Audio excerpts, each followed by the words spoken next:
Amen Thompson, Kevin Durant, Jabari Smith Jr., Alperen Sengun, and Steven Adams. That right there is a lineup that Ime Udoka just said we will likely see during the regular season from the Houston Rockets. Men out there with two bigs and Jabari and KD on the court, probably one of the biggest teams in the history of the league, but we'll figure out how to do it a different way. And yes, this would be the tallest starting lineup in NBA history, even taller than when the Nuggets did this in the bubble, particularly when you consider Kevin Durant is 7 feet tall. I mean, look at him standing next to Sengun. Whatever, it doesn't matter. And while some people might laugh at this and think it's a gimmick or Ime Udoka has lost his mind, you would be very wrong. Because last season we saw when you paired Amen Thompson with Steven Adams and Alperen Sengun, very good things happened. And now you get a better version of Jabari Smith Jr. and the most effective plug-and-play scorer the game has ever seen to add spacing, playmaking, shot creation, gravity, and he's also a really good defender as well. If that lineup was good last year, imagine adding Kevin Durant to the mix. And when I say that lineup was good, last year the Rockets went against the grain. Instead of opting for more spacing, more shooting, more quickness, like everyone else in the league has done, they decided to try something different when they put Steven Adams and Alperen Sengun on the floor together, and it worked. It worked really, really well, because in the 160 minutes we saw with those two guys, they had a plus 32 net rating, the greatest offense of all time, the best defense in the NBA. Basically, they were twice as good as the Kevin Durant Warriors. Now, that was a small sample size, but this is why Ime Udoka wants to play a big lineup. As much as I love Amen Thompson at point guard and Jabari Smith Jr. starting, you know why Ime Udoka wants to play big, right? You know the reason. It's because of this man right here. Yeah, I'm a big bastard, mate. You assume so, eh? Yeah, don't expect one of these little dudes to control the boards, eh? Yes, Aquaman himself. Because at 32 years old, after being called washed, after people said the league had moved past players like him, Steve-O might have only averaged 4 points a game last year, but they were the most impactful 4 points you could ever imagine. And it was because, unsurprisingly, whenever Adams was on the floor, and not just when he was on the floor with Alpi, whenever he was on the floor, the Rockets absolutely pounded the other team on the glass. Okay, pause. But that's what happened. And just look at these numbers. The Rockets had a plus 19% rebound difference with Adams on the floor during the regular season, which was even higher during the playoffs. And just to put that into perspective, because I understand no one cares about rebounding percentage, here are some of the other best rebounders in the league, and there is the difference in rebounding when they are on the floor. Effectively, how much better is their team at rebounding the ball with them on the floor versus off the floor?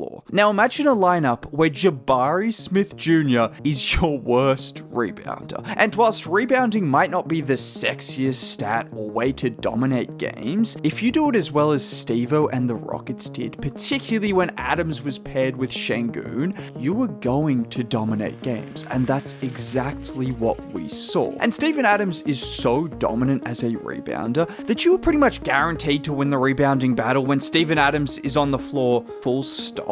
No, I mean it, because 8 of the last 9 seasons Adams has played, his team has led the league in offensive rebounding. So now pairing him with a lineup like that, I can't even imagine the rebounding numbers that lineup will put up. But what makes this lineup so exciting and feasible is you are not only going to dominate on the glass, but you have the players to make the offense work as well. Do I need to tell you about Kevin Durant on offense? I'm Kevin Durant. You know who I am. No, honestly, it is that simple. He is that good. He is still that efficient. He is still a walking 27 points a night on 40% from 3, 50% from the field, and remains the greatest mid-range shooter and one of, if not the greatest scorers in NBA history. You could have a lineup of players who are 5'5" or 7'3". Kevin Durant is still going to get his buckets. Now, in saying that, one thing that even someone as great as KD needs is a guy who can handle the ball. We know KD can play make, but he's not a point guard. And this is the biggest leap of faith the Rockets would be taking if they started this lineup. It would be having Amen Thompson as the point guard. We all know Amen can do almost anything on a basketball court. Quite literally anything. Oh my goodness! Oh no, he did it! Thompson's got everything except a three-point shot. What a My goodness! And we saw his production skyrocket once he became a starter last season, averaging 16 points, 9 rebounds, and 5 assists per game, which is obviously the important number if he is going to be the point guard. But despite Amen having the ability to do so many different things on both ends of the floor, it is a big step up to be the point guard. And one area of his game that could really help him if he wants to become a primary ball handler is obviously the shooting. And I wasn't actually going to mention the shooting because sometimes it gets mentioned to death, but he said it himself that he is really confident in his shot. Yeah, I feel like I'm very confident in my shot right now. So not just corner, but threes. I feel like I'm confident in what I've been working on. So. And if that shooting is improved, it just opens up the floor for not only himself, but his teammates. And he's gonna need that. Because whilst Amen is a good playmaker and averaged 5 assists per game, most of his playmaking was done as a secondary creator. Like here where it's Freddie kicking it to him, Amen takes Filipowski off the dribble and the beautiful behind the back bounce pass to Alpi for the soft floater. The question will be, how much can he do when he's initiating the offense? How precise and patient can he be running pick and rolls with Alpi, or finding KD in his spots coming off screens or on the post? That's the difference between being a good playmaker as a wing and a point guard like Fred VanVleet, who you are obviously going to miss. Now, luckily for the Rockets and Amen, you have a guy at center who does things that almost no one else at his position can do, giving you the opportunity to throw the ball into him in the post more often and let Shenun create the advantages which the rest of the Rockets team can then capitalize on. It won't be all on Amen. This will be a job by committee, and one of those guys who I expect to capitalize on more advantages this season is Jabari Smith Jr. And this is why I love to hear Ime Udoka talking about the possibility of a big lineup. Because as much as I want to see more Reed Shepherd minutes, and they're going to have to play him. If they don't play him now, then what is the point? But someone else who I would love to see more minutes for is Jabari Smith Jr. Because after a slightly disappointing third season, he was fantastic in the playoffs. If you were to look at the numbers, you would see 20 minutes, 7 points a game. But for all of us who watched the series with our eyes, it felt like a leap from Jabari. Honestly, it felt like whenever he entered the game, he gave the Rockets a matchup against the Warriors that they weren't comfortable defending. With his size, his shooting,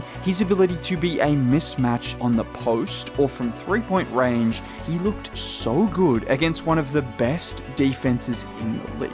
And that's what Ime talked about with the combo of him and Kevin Durant. One of those guys is going to have an advantage every night based on who they match up against. And this is why we shouldn't bury the Rockets yet, just because of the Freddie injury. Not only do they have the versatility from all across the board to make up for some of that playmaking, but they also have a top 3 pick that I expect to have a really good second season. I mean, just listen to what Clint Capella said about Reed Shepherd. What have you thought this offseason about Reed Shepherd? Man, the first time I saw him and we played, like, he had like 10 shots in a row. I was like, man, how? Like, you know, from what I saw, I'm like, man, this guy got to play. This guy is ready. If that doesn't get you excited, I don't know what will. And if you want to hear me talk more about Reed Shepherd and what he could do, or Steven Adams, or Alperen Şengün, Amen Thompson, I made videos on all of those guys, so if you're a Rockets fan, you might want to subscribe. Even if you're not, there will be content coming forward. Dropping a like would be cool. Most importantly, have a great day.